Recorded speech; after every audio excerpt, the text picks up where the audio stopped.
I'm joined by WA Liberal Senator and Shadow Attorney-General at the federal level, Michaelia Cash. Big news out of your home state today. What do you make of it? Very big news, Kieran. It certainly is a shock announcement.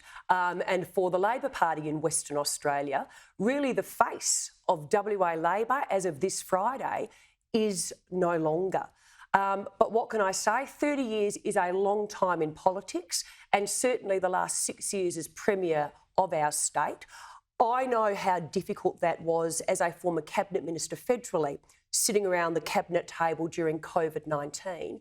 And Mr McGowan very much was the face of WA during COVID-19. So certainly, look, I wish him all the very best. But what it does mean now is, as of next Friday, Mr McGowan is no longer there. This is now going to be a state that focuses on the issues that matter to Western Australians: the ambulance ramping, the disarray in the health system. The police resignations are of huge concern to Western Australians. But I think what tops the list is the abject failure when it comes to social housing and the fact that we don't just have enough of it. So whilst I wish Mr McGowan all the best, and I do acknowledge his service to Western Australia, it really is now time for the next Labor Premier, whoever that may be, whoever the unions and the factions decide will lead Western Australia, to really start focusing on, for the next 2 years, the issues that matter to Western Australians. Given he remains so popular, though, and despite the longevity of his service in the Parliament, Mr McGowan has only been Premier for 6 years. That's right. So were you shocked by the announcement today? The fact that he's sort of leaving at the... Yeah. It was an announcement that came out of nowhere. It's still 2 years until the next election. But again, I will take him at his words. He said he's tired. I accept that. As of this Friday, the state moves on. The face of WA Labor is no longer there, and this does pose problems for the Western Australian Labor Party, because Mr McGowan really was almost a one-man band.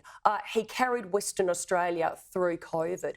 And as I said to you now, it presents those next 2 years, our state needs to be acutely focused on those issues that matter to Western Australians. And I know that's what the WA Liberal Party will be doing: the ambulance ramping, the disarray in the health system, the resignations within our police force. People just don't feel safe in their homes. But as I said, I think one of the worst issues facing Western Australians is the lack of social housing. And we now need to prosecute those issues going forward in the lead up to the next election, so Western Australians get the government ultimately that they do deserve. When you talk about that issue of social housing, though, those are viewers who would have been there, and I know from visiting WA, you go and it's it's quite glittering. Lots of money. It is a beautiful state. Lots of money around off the back of mining, and it looks like things are pumping. It looks like the economy is flying. And it very much does. And when you look at the money that we actually received as a state throughout COVID, when you look at the additional monies we continue to get because the WA Liberal federal team got us our fair share of GST, when you look at the fact that between those royalties, the GST, the WA Labor government have been able to run surpluses, but people now question why. You can't run a surplus but then at the same time have people saying, but hey, hold on, what about the investment in health? What about the investment in social housing? What about the investment in our police, in crime, in law and order, in keeping people safe? So as I said, all the best to Mr McGowan. 30 years is a long time in politics, but the WA face of Labor as of this Friday is gone, and it's time for the next person who leads the WA Labor Party to really start focusing on those issues that do matter to Western Australians, which is exactly what Libby Metten and her team have been doing. Well, the fact that McGowan was sort of Emperor Mark, as he was known, and had a huge impact at a federal level as well. They sort of lifted Labor's stocks at that federal election last year. Do you feel like you can get back into the game, the federal level as well, with McGowan now off the political stage? We never stopped fighting. As a WA federal team and as a WA state team, we have never stopped fighting.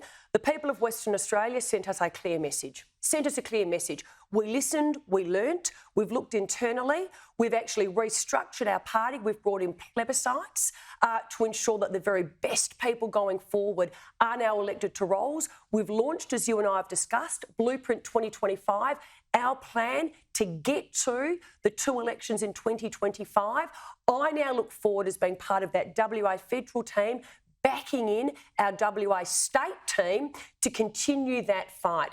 But in terms of Mr McGowan, the face of WA Labor has today announced he'll no longer be there as of Friday, and it's time for very much that next leader of the WA Labor Party to actually start focusing on, and not just focusing on, but addressing, Kieran, the issues that matter to the people of Western Australia. Are there implications for The Voice and the WA support for the Voice to Parliament? Our position on The Voice has been very, very clear.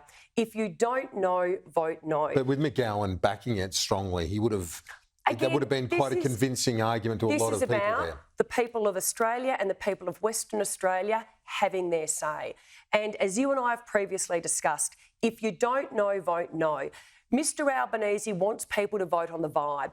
He is asking them to change their constitution, the nation's rule book. He is asking Australians to actually embed in our constitution superior rights for a certain group of people, less than 4% of our population, based on race. The Voice is risky, unknown, permanent and divisive. And my message to Western Australians is very simple. If you don't know, vote no. Michaelia Cash, thank you very much for that.